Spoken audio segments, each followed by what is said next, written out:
Minglaba and welcome to MI Radio's Myanmar Today. I am Agajo. Today we report on MoHS to vaccinate its 120,000 health workers against seasonal flu. The role of traditional Chinese medicine in the fight against COVID-19. RTAD to resume its operation. Myanmar's auto market gets back to trade revitalization. All of that on this edition of Myanmar Today, but for now, let's take a look at what's happening in local news.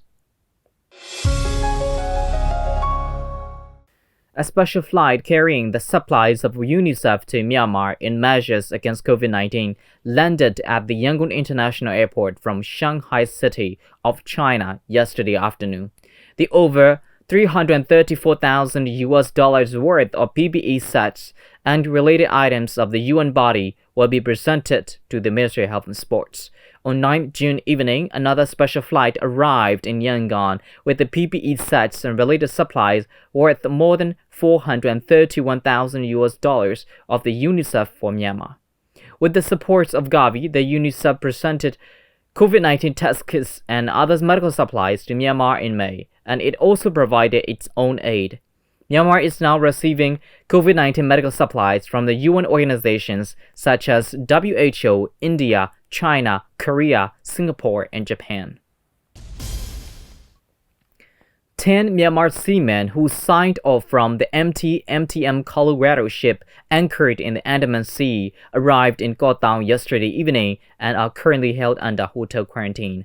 Captain Uang Jota and the other 9 seamen who signed off the ship had swapped duties with the Captain Uzia Lin and 6 seamen who will be signing on the ship docked early in Koh Tao.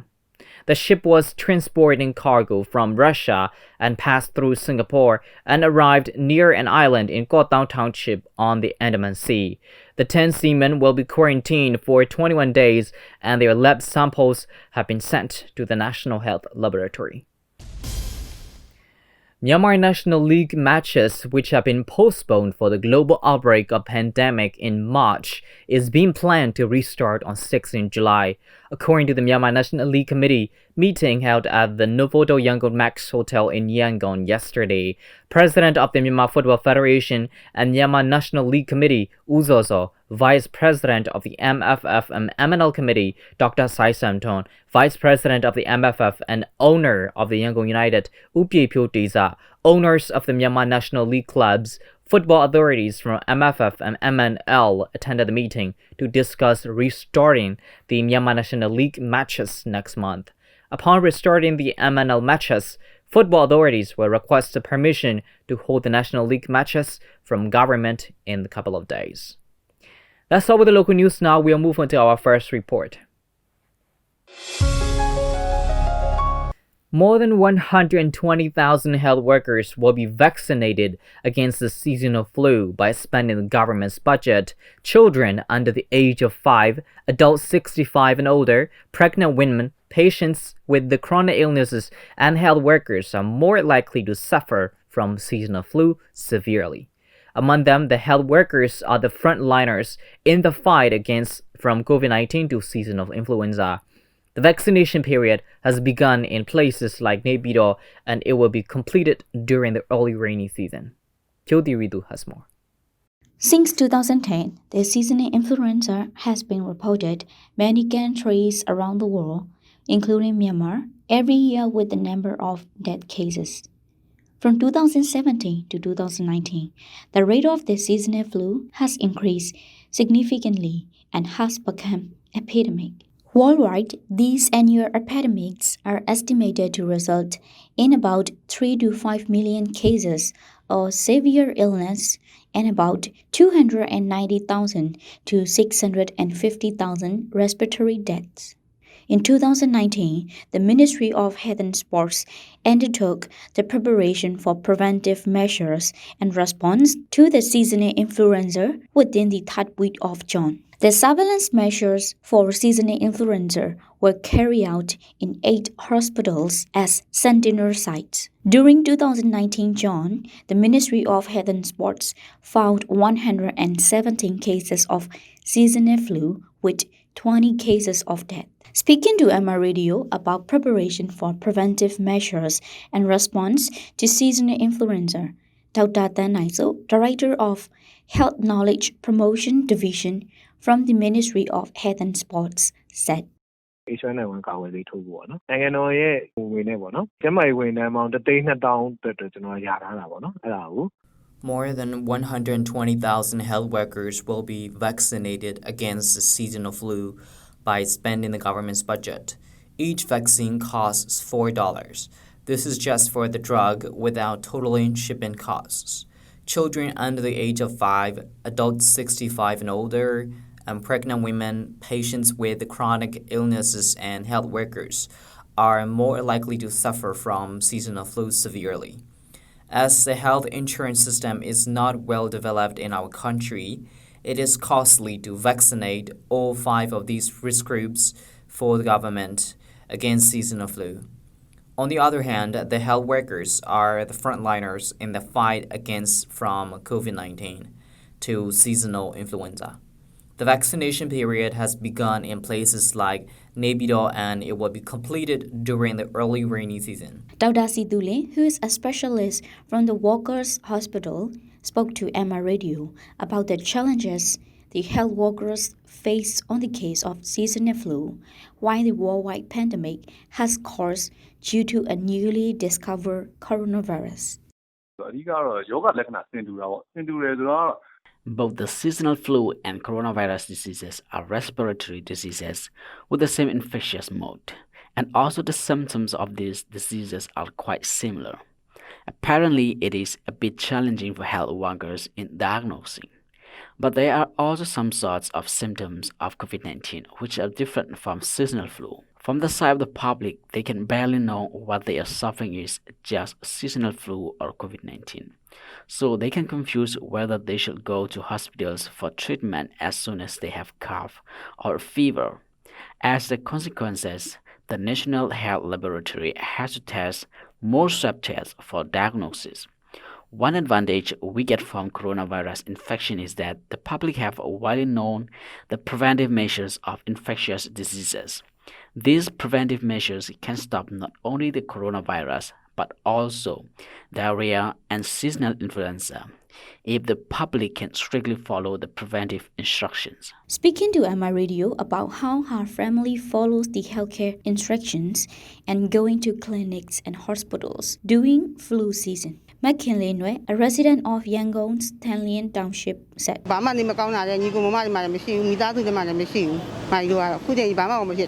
My family is still fit and free from any fever or flu till now. We are all the time listening to the instructions on healthcare from the government.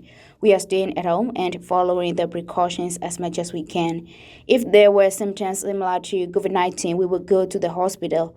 Thailand is a bit far from the downtown of Yangon, so we barely go to the clinics. We are never vaccinated against the seasonal flu. But if one of my family members suffers the symptoms similar to COVID-19, we are going to the hospitals immediately. ဒီအချိန်မှာကတော့ခန္ဓာမဲထောင်းဆိုးမယ်ပေါ့နော်။နောက်ပြောတဲ့လက္ခဏာတွေရှိလာမယ်။ဒါဆိုရင်ဒီလက္ခဏာတွေကတစ်ဖက်ကပြန်ကြည့်နေကိုဗစ်လက္ခဏာတွေနဲ့လည်းဆင်နေပေါ့နော်။ကျွန်တော်တို့ကအကောင်းဆုံးကြံဉာဏ်ပေးရရင်တော့ It is important that a person experiences the symptoms like cough, which is similar to the symptoms of the COVID-19. The best advice for this is to go to the respective fever clinics sooner than a nearby medical center. At the fever clinic, there will be doctors who can diagnose your symptoms, such as vigil or H1N1. The fever clinics are where the standard operating procedures are followed. But if the guests have to go to the nearest hospital, the patients should inform any contact with the travel history. Only then we can avoid the infection of the disease to health workers. At least the swab test for someone who lives in high-risk areas will be carried out. I am Jyoti Ritu. This is news reporting from MI Radio. That's the report on MoHS to vaccinate its 120,000 health workers against seasonal flu.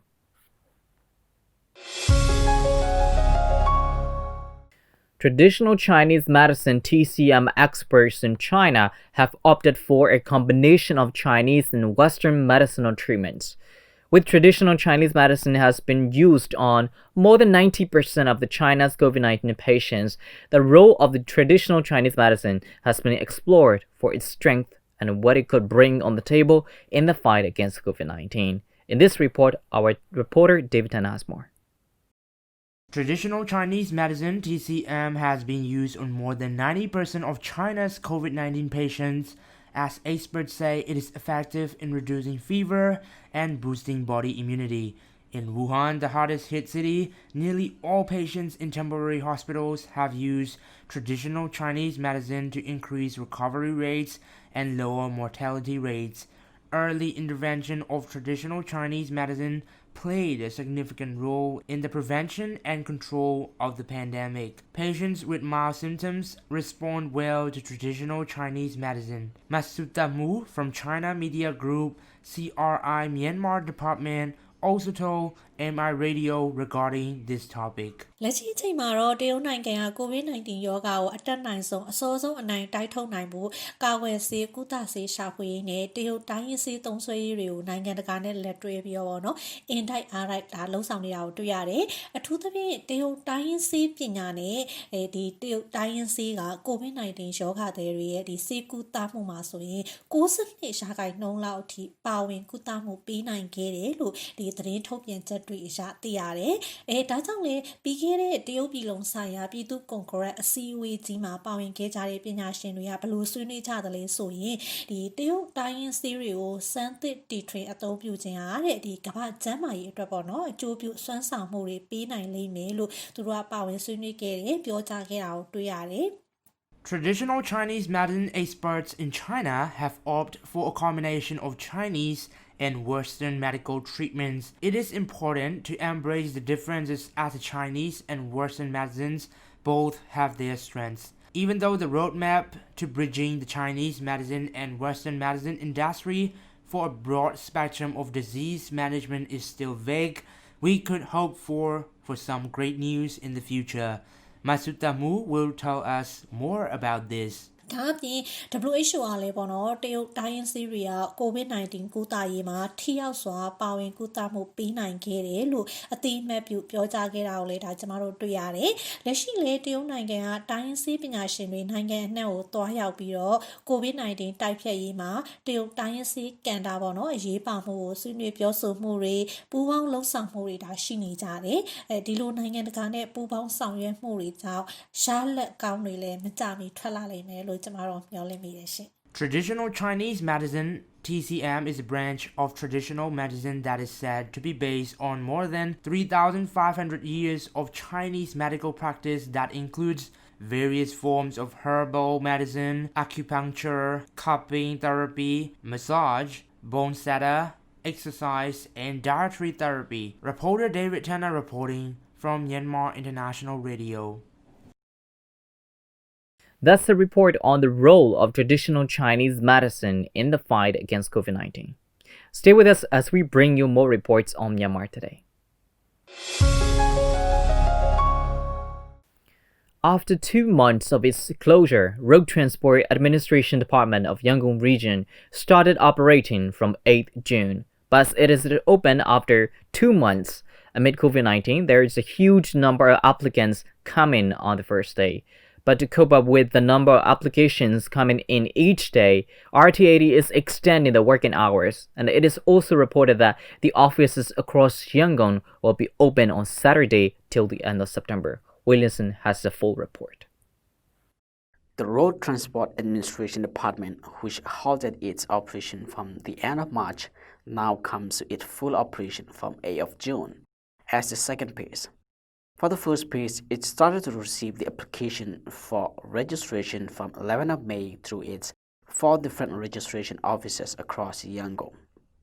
And now from 8th of June, it is finally open for its full operation of the work in registration, extension of the license, and other related works. However, resuming the work after 2 months of closure is a challenge to the Road Transport Administration Department, especially managing the clients which is queuing in a big number at the same time. It has to make sure that the clients follow rules and regulation by practicing social distancing to prevent further infection of the virus. Min is the Assistant Director of RTAD for Yangon region, and she spoke to my radio about reopening of the department, and she said, For the vehicles, today we have around 720 forms for transferring the ownership. So we usually have to complete the work for these numbers, and we do it phase-wise, divided into 4 phases. Each phase will take an hour and complete 200 applicants. But when it comes to licensing the vehicles, we did not have online application system, which is why a huge number of people gathered there for the license. However, some of the best, we must open online system for licensing as well. Otherwise, we will not be able to control the clients, which might bring unwanted outcomes. But it's still in the process of submitting it to the regional head. The main work we are doing here for now is to extend the license, but as there is no online registration form for license, we are doing it as many as we receive in a day. In order to cope with this huge number of applicants each day, the Road Transport Administration Department is extending working hours in most of the main offices across Yangon. And Min also said that the office will be open on every Saturday till the end of September. It is also learned that even if there is a certain amount of fine that applicants are required to clear during the months of April and May, they are giving the deadline till the end of July. Go Zhengyi is one of the applicants who came to the office on the first day to extend the license of transfer vehicle and spoke to my radio and said, There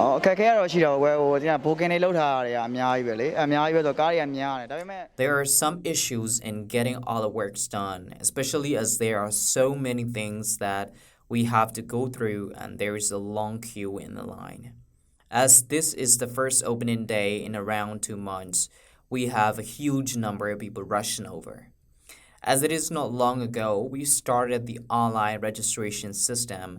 When we filled the forms through online registration system, there were quite some errors in that, but overall, I'm grateful that the arrangements are done by this department amid COVID-19. Go Zhao is also another client who came to extend his license, and he spoke to my radio.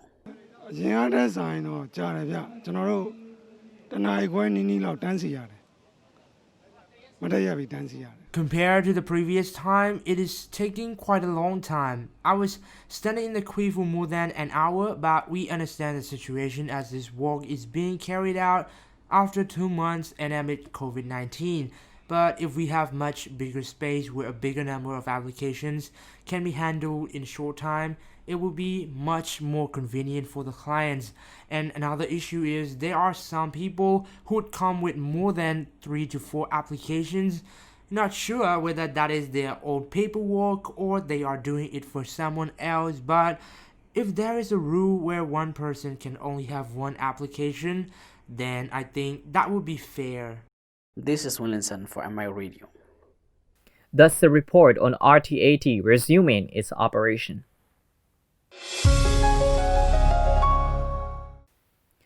Myanmar's auto market became cold and the auto prices went down because it might be the government's announcement issued in 2020 in January stating that the car import permits would be granted to the government servants and civil service personnel according to their ranking order. Moreover, those coming to the auto sales centers and car brokers market were not many. In the 3rd week of February, when the car import permission for government servants and civil service personnel was suspended, the auto trade was back in action. It was reported by Mintong Okjin and Yanai Laogai. Myanmar's auto market became cold and the auto prices went down because it might be the government's announcement issued in January of 2020 stating that the car import permits will be granted to the government servants and civil service personnel according to their ranking order. Moreover, those coming to the auto sales centers and car brokers market were not many. In the 3rd week of February, when the car import permission for government servants and civil service personnel was suspended, the auto trade was back in action. But after the news that the first confirmed case for COVID-19 was found in Myanmar had appeared, the activities in selling and buying autos slowed down. It was learned that the trade of low-priced autos were back in auction after the interim period. Mao, chairman of Yangon Region Automobile Manufacturers and Distributors Association, said. When the car import permit from government servants and civil service personnel was passed, our business suddenly came to a halt. Auto prices went down by about 5 million jets, accounting for about 10%. Different autos have different prices. High-priced autos saw a little lower price. Just before Jan, the government withdrew its announcement of the car import permission for its employees, and therefore the auto prices rose back. But the impact of the COVID-19 caused the autos face lower price. The auto trade became cold. Car showrooms had to be closed down. Now the restrictions have been eased, and at that time the people become worried about taking the buses. The autos under the price of 20 million jets are in demand. The banking interest rates have been reduced. In the first week of May, the activities of buying and selling have begun with a good sign. In the middle of May, the auto trade has reached on the regular track. In June, the auto trade has been better.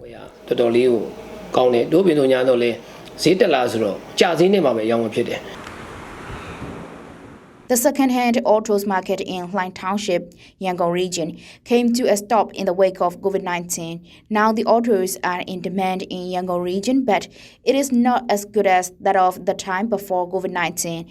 It was said by Wei-zhen, chairman of Small-Scale Auto Dealers Association. Auto trade was good before the outbreak of COVID-19, and we had a regular auto trade every month.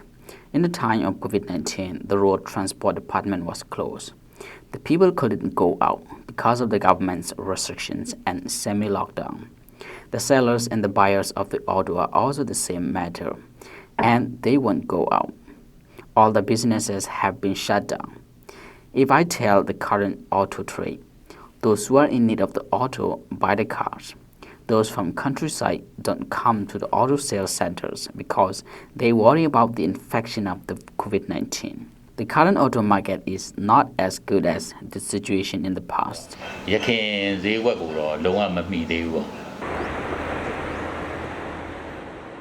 The previous auto worth of 20 million jets saw a decrease about 10 million jets.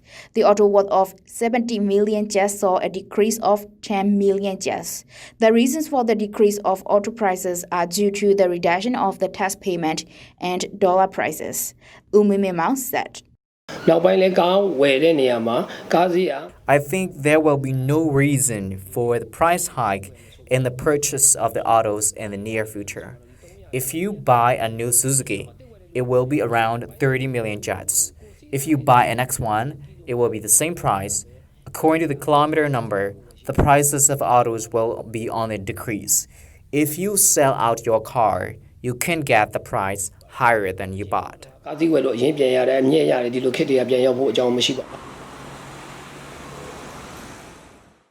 For the time being, there are many people buying the cars by linking with the banks. The buyers have fewer chances of acquiring in profit. The entrepreneur said that only after considering the income and business, the purchase of the auto should be made. And that's all we have for today's reports, and it's time to check on some international news here on Myanmar Today. India's financial capital, Mumbai, has recorded 51,000 cases of COVID, taking it past the peak in Wuhan, where the virus first emerged. The news comes amid a surge of infections in India, which has 266,598 confirmed cases. Maharashtra state, of which Mumbai is the capital, has 90,000 of them.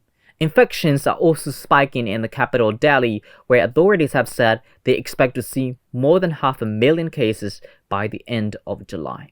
The surge coincides with India's decision to relax restrictions after 3 months of a stringent lockdown that was intended to curb the spread of the virus. Chinese President Xi Jinping has stressed efforts to secure a decisive victory in building a moderately prosperous society in all respects and eradicating poverty. Xi made the remarks during an inspection tour in northwest China's Ningxia Hui Autonomous Region. It is the Chinese president's 7th domestic visit this year, following Yunnan, Beijing, Hubei, Zhejiang, Shaanxi, and Shanxi. Xi underscored fully implementing the decisions and plans of the Communist Party of China Central Committee, working hard to overcome the impact of the COVID-19 and giving priority to ensuring stable employment and people's livelihood. Chinese President Xi Jinping on Tuesday inspected the city of Incheon during his trip to northwest China's Ningxia Hui Autonomous Region. Xi visited a rural ecotourism park and a vineyard near the Helan Mountains to learn about the development of local agriculture, leisure tourism, and efforts in strengthening the ecological conservation of the mountains. Later, during a meeting with officials of the Ningxia Hui Autonomous Region, President Xi stressed the need to promote high-quality development and speed up economic restructuring. He said policies aimed at reducing the tax burden on companies and boosting consumption should be implemented. The effects of investment on major projects should be given full play so the difficulties companies face in getting up and running again can be resolved. She also wants new breakthroughs in reform and opening up by cultivating a market with full competition. She has also stressed efforts to secure a decisive victory in building a moderately prosperous society in all respects and eradicating absolute poverty. The Minneapolis Police Department will withdraw from police union contract negotiations, Chief Maduria said Wednesday as he announced the first steps in what he said would be transformational reforms to the agency in the wake of the George Floyd's death. Arredondo said a thorough review of the contract is planned, adding that the contract needs to be restructured to provide more transparency and flexibility for true reform. The review would look at matters such as critical incident protocols, use of force, and disciplinary protocols, including grievances and arbitration. President Donald Trump ruled out renaming U.S. military bases that are named for Confederate leaders on Wednesday, even as the NASCAR banned the Confederate flag from its races and Democrats sought the removal from Capitol Hill of the statues of people representing the pro-slavery South in the 1860s Civil War. With Americans more conscious about race issues in the wake of the death of African-American George Floyd while in Minneapolis police custody, Trump drew a line in favor of keeping the names of 10 military bases from Virginia to Texas that are named for Confederate military leaders. And that's all we have for today. Thanks for joining me on Myanmar Today. I am Agajo. Have a great day, everyone. Stay home, stay safe, practice good personal hygiene, and follow instructions strictly, and always be on high alert for important news. I'll see you again. Goodbye.